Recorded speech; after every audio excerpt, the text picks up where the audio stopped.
Comentario de Segunda de Reyes capítulo 12. De la corrupción a la restauración. Versículo 1. Séptimo año de Jehú. La narración del reinado de Joás comienza de nuevo con la fórmula habitual. Versículo 2. Le dirigió. Ver Segunda de Crónicas 24, 2. Versículo 3. No se quitaron. Esta situación se había mantenido durante los reinados de Asa, Primera de Reyes 15, 14 y Josafat, Primera de Reyes 22, 43, y sin duda durante los reinados de sus sucesores, Joram, Ococías y Atalía. La misma situación persistió durante los reinados de Amasías, Segunda de Reyes 14, 4, Azarías capítulo 15, 4, Jotam capítulo 15, 35, y Acaz capítulo 16, 4. Tan solo en tiempos de Ezequías fueron finalmente quitados los altos capítulo 18, 4, pero después de la muerte de Manasés, su hijo, los restauró capítulo 21, 3. En esta forma, a pesar de los reinados de tantos reyes buenos en Judá, el culto en los altos parece haber continuado prácticamente durante toda la historia del Reino del Sur. Esos lugares altos no eran necesariamente santuarios de idolatría. Antes de que Salomón construyera el templo, la gente acostumbraba sacrificar en esos lugares altos. Primera de Reyes 3, 2. Cuando Josías los destruyó, no se permitió que los sacerdotes que antes habían ministrado allí subieran al altar de Jehová en Jerusalén, sino que comían panes sin levadura entre sus hermanos. Segunda de Reyes 23, 9. En tiempos de Manasés el pueblo aún sacrificaba en los lugares altos, aunque lo hacía para Jehová su Dios. Segunda Crónicas 33, 17. Sin embargo, muchos de estos altos deben haber sido centros de un culto corrupto e idolátrico. Ver Levítico 26, 30, Números 22, 41, Números 33, 52, Primera de Reyes 13, 33, Segunda de Reyes 17, 29, Segunda de Crónicas 14, 3, Segunda de Crónicas 34, 3 y 4. Versículo 4. Joás dijo: la iniciativa de restaurar el templo parece no haber procedido de Joiada el sacerdote, sino de Joás el rey. En ese momento Joiada era ya muy anciano. Ver comentario de capítulo 11, 4. Sin duda este anciano sacerdote ya no tenía el vigor necesario para encargarse de tantos asuntos tan importantes, por lo que dejó que el rey tomara la iniciativa en la restauración del templo. Todo el dinero. Se enumeran aquí tres diferentes clases de ofrendas. Primero, el dinero consagrado, o dinero de las ofrendas sagradas. Versículo 5, Biblia de Jerusalén. Era el dinero entregado por personas que habían hecho votos al Señor o que le habían consagrado ciertos animales u objetos. Ver Levítico 27, 2 al 28. Segundo, el dinero del rescate de cada persona según está estipulado, o el dinero de las tasas personales. Biblia de Jerusalén.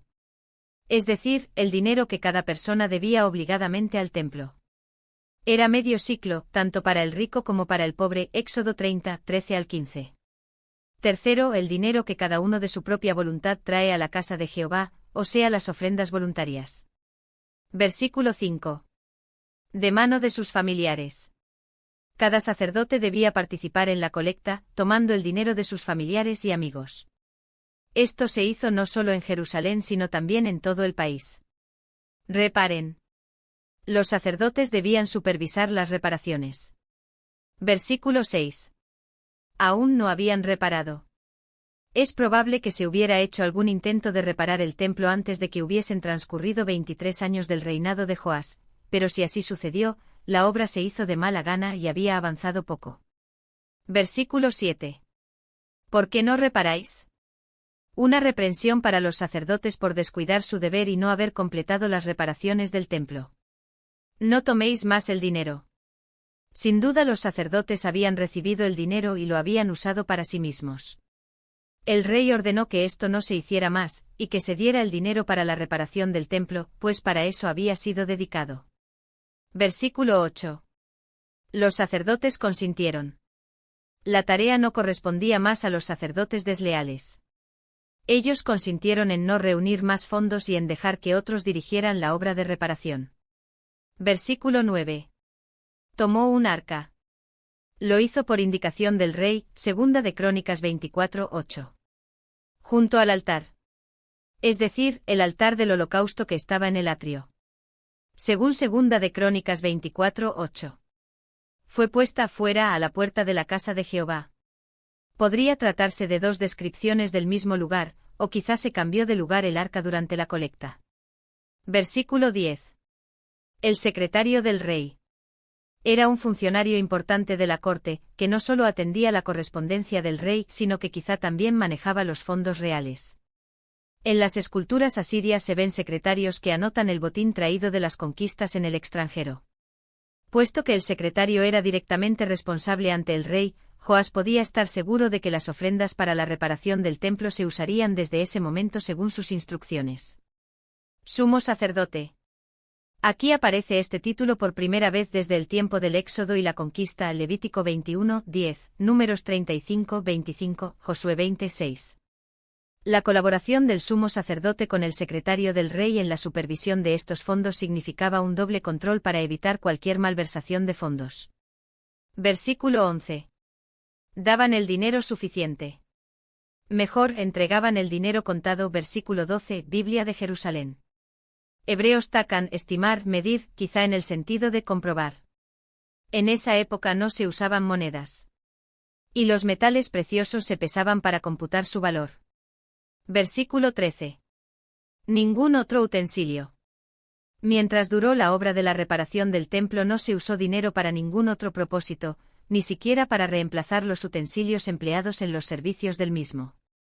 Cuando se completó la obra se llevó el sobrante ante el rey y el sumo sacerdote, quien mandó que se lo usara para hacer utensilios para la casa del Señor, segunda de Crónicas 24:14. La necesidad de que hubiera nuevos utensilios surgió porque Atalía había entregado a los Baales las cosas consagradas de la casa de Dios, segunda de Crónicas 24:7. Versículo 15. Lo hacían ellos fielmente. Este es un espléndido testimonio del carácter de quienes desempeñaban esta importante responsabilidad.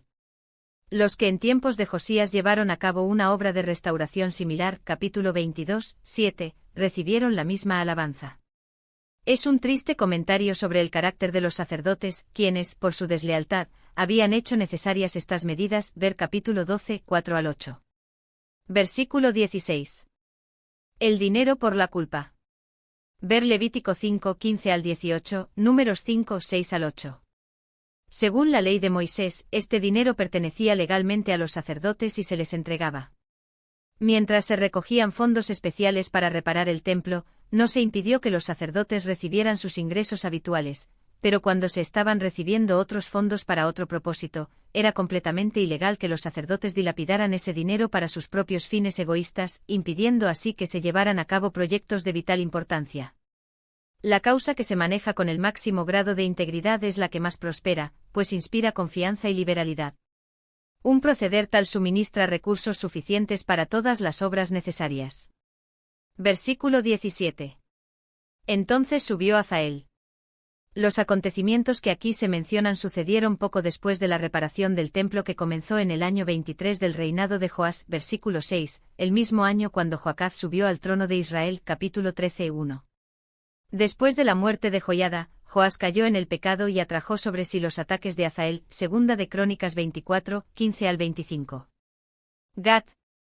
Para llegar a esta ciudad de los filisteos, probablemente Azael lo hizo por la vía de Bet-Seán, el valle de Jezreel y la llanura marítima, por esto tuvo que haber dominado primero a Israel, ver capítulo 13, 3. Gat, tan lejos de Siria, tuvo que haber vuelto pronto al dominio de Palestina.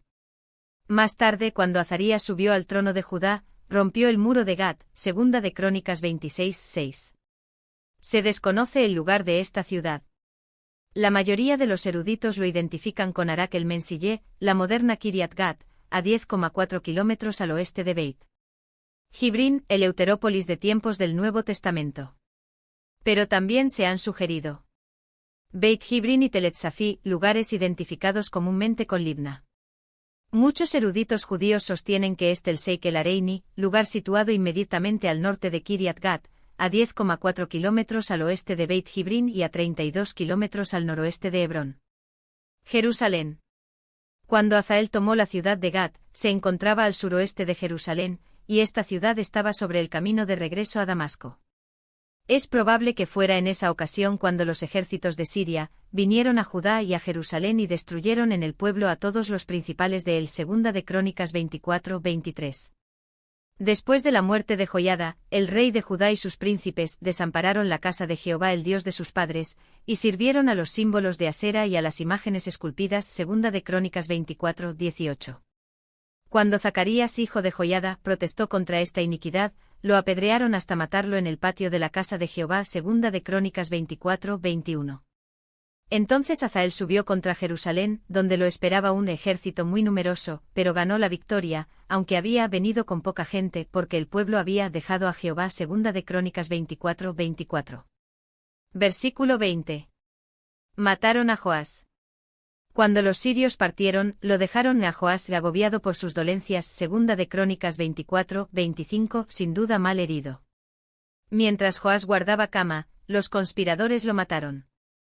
Evidentemente la conspiración se relacionaba con la apostasía del rey y el vil homicidio de Zacarías, hijo de Joiada. Joás le debía la vida y el trono al fiel sumo sacerdote. Cometió un acto de infame ingratitud cuando mató al hijo de su benefactor.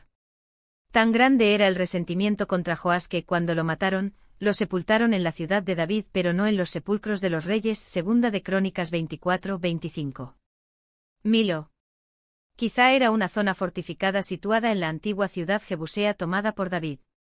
Este había hecho mucho por fortificar esta zona. Segunda de Samuel 5:9, Primera de Crónicas 11:8, y Salomón terminó la principal fortificación. Primera de Reyes 11:27. Es probable que Joás hubiese estado recluido en esta casa de Milo, sobre todo por razones de seguridad. Sila. No se ha identificado este lugar. Versículo 21. Josacar.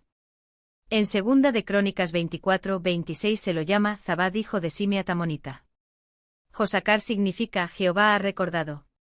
Jozabad. En Segunda de Crónicas 24:26 se lo llama hijo de Simrit Moabita. Jozabad significa Jehová ha dado.